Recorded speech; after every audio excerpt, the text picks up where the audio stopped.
opening. So I have just a couple slides. I think for those of you who know me, every year I stand up here and just get emotional looking out at all of you. And it's just really emotional to all be in this room together. And I think it's pretty emotional for me to be here without the person that brought me into this community, which is my husband, Greg. So as many of you know, I am a physician, internal medicine, live in Boston. Never knew anything about ocular melanoma, didn't learn about it in medical school until my 4th year of medical school. Greg was diagnosed with his primary eye tumor. We went on, he had regular follow-up scans, and at his 1-year appointment, we found liver mets. So I was 5 months into my intern year. I was 30, Greg was 35, and that catapulted us into this community that none of us want to be a part of.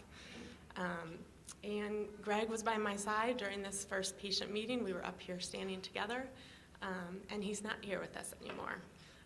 And so this is always emotional for me on a number of different levels, and just to feel the emotion and the energy in this room with everybody here, and also to feel the losses of Greg and others who have been in this room with us before, and the tangible feeling that they're no longer here. And I think we all have those feelings going into this weekend. So I just wanted to mention that Greg and I founded the CureOM initiative with the Mrf in 2011. And you'll hear a little bit more specifically about the programs and some of our activities from others throughout the meeting. There are just a few things that I wanted to highlight, and then I'm going to end actually reading an excerpt from the talk that Greg gave at the very first patient meeting 6 years ago.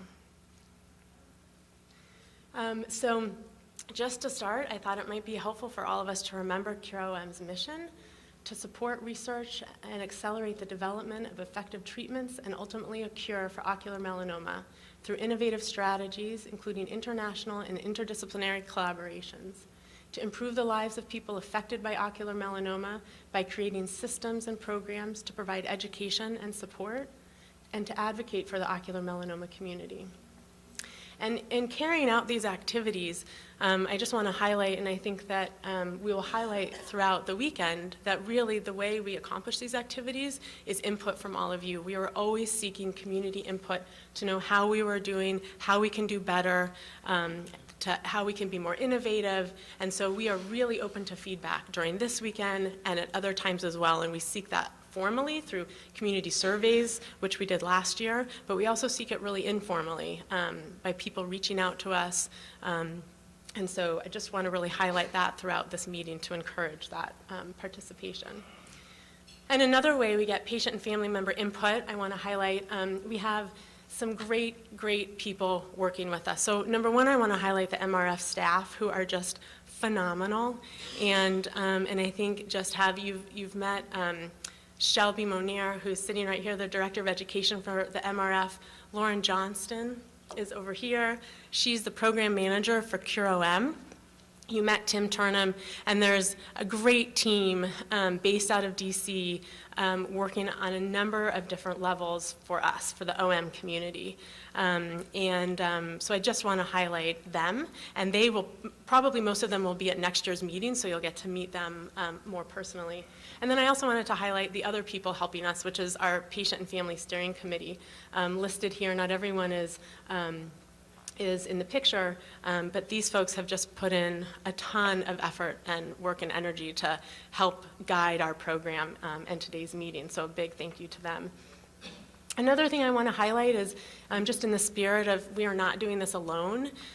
This is an incomplete list of organizations with whom we have partnered, are partnering, or are in the process of working to define a partnership with them.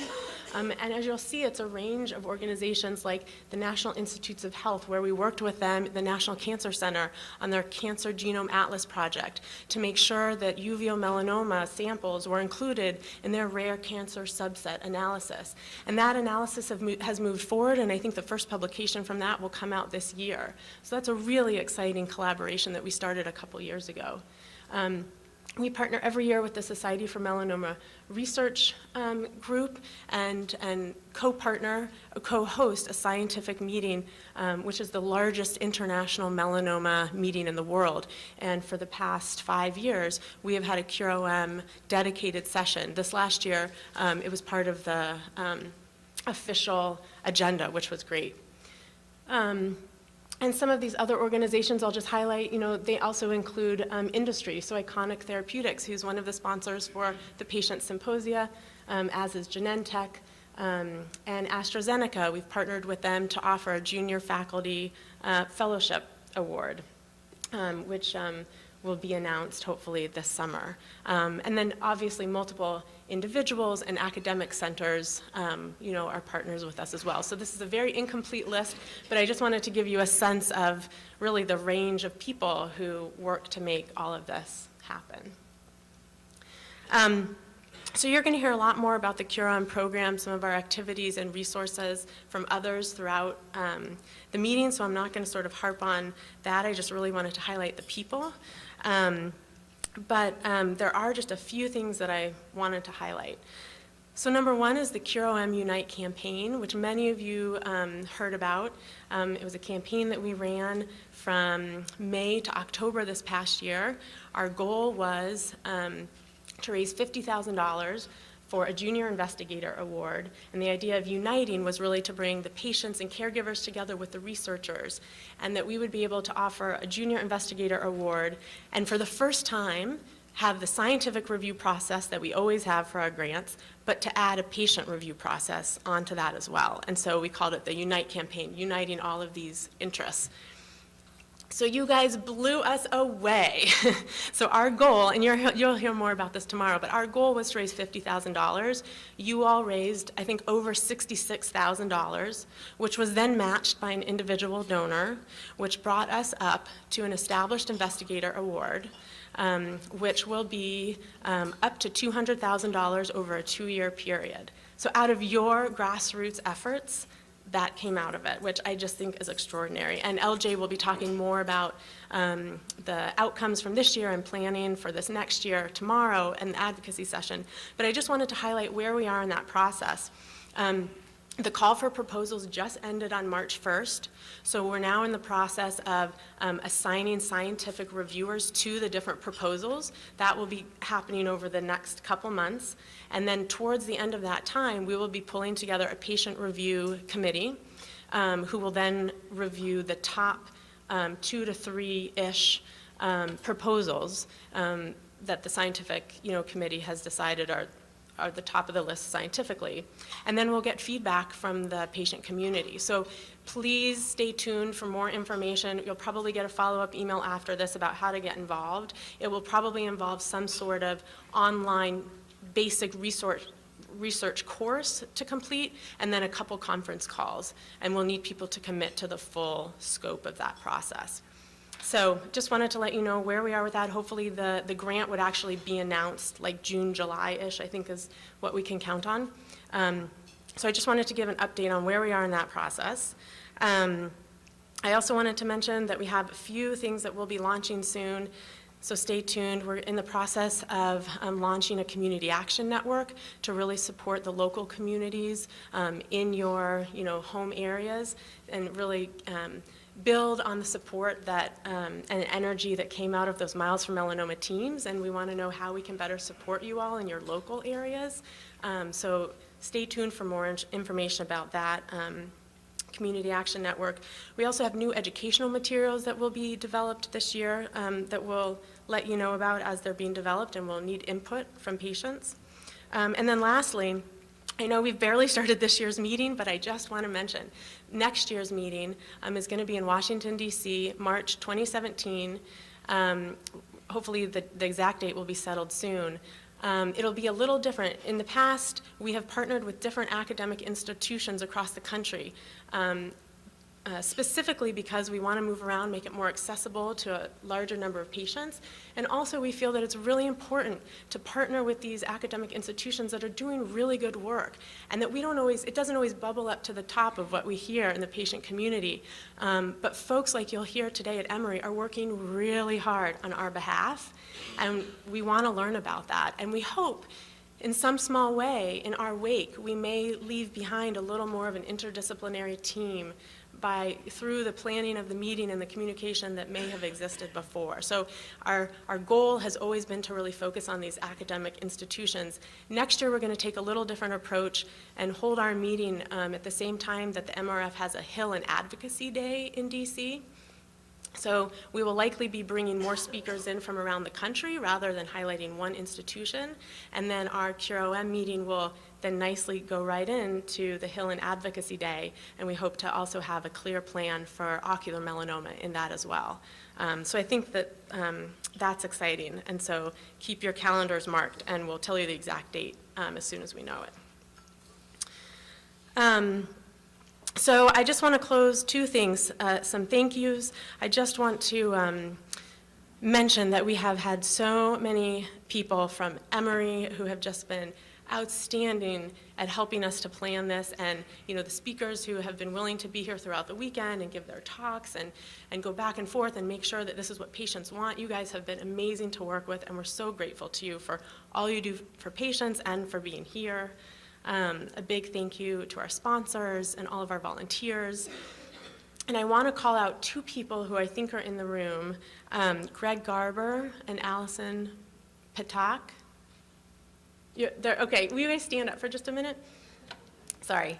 So I just want to mention Greg and Allison. Greg and Allison are oncology social workers who are here from Thomas Jefferson University. They work very closely with ocular melanoma patients on a daily basis, and we are grateful to have them here. You'll hear more from them later today.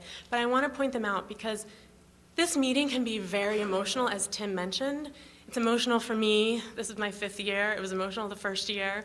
And Greg and Allison are available and are happy if at any point things feel overwhelming and you don't want to step out it's fine to step out by yourself. If you want a listening ear, that's what Greg and Allison are here for. So please, use them, pull them out of the room, talk to them in the room, whatever, they are here for that purpose.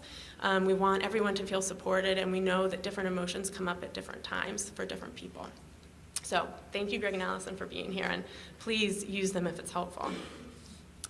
Okay, so I'm just going to end with a quick excerpt that this is from remarks that Greg shared at the very first patient meeting we were involved with in Boston. And I took out a lot, but I thought that this excerpt was meaningful, and it's interesting because I think it's still pretty relevant today, although I think we've come farther than we were then. And I probably won't be able to get through it without a little bit of tears, but I hope you'll bear with me. I remember first being diagnosed 4 years ago, and I remember feeling terribly alone. And over the years after my initial diagnosis, I remember countless times when I felt alone. I would speak the words ocular melanoma to friends and others, and was typically met with reactions such as, "What's that? I've never heard of that," or just plain silence. Possibly the same reaction I might have given someone who talked to me about ocular melanoma before I was diagnosed.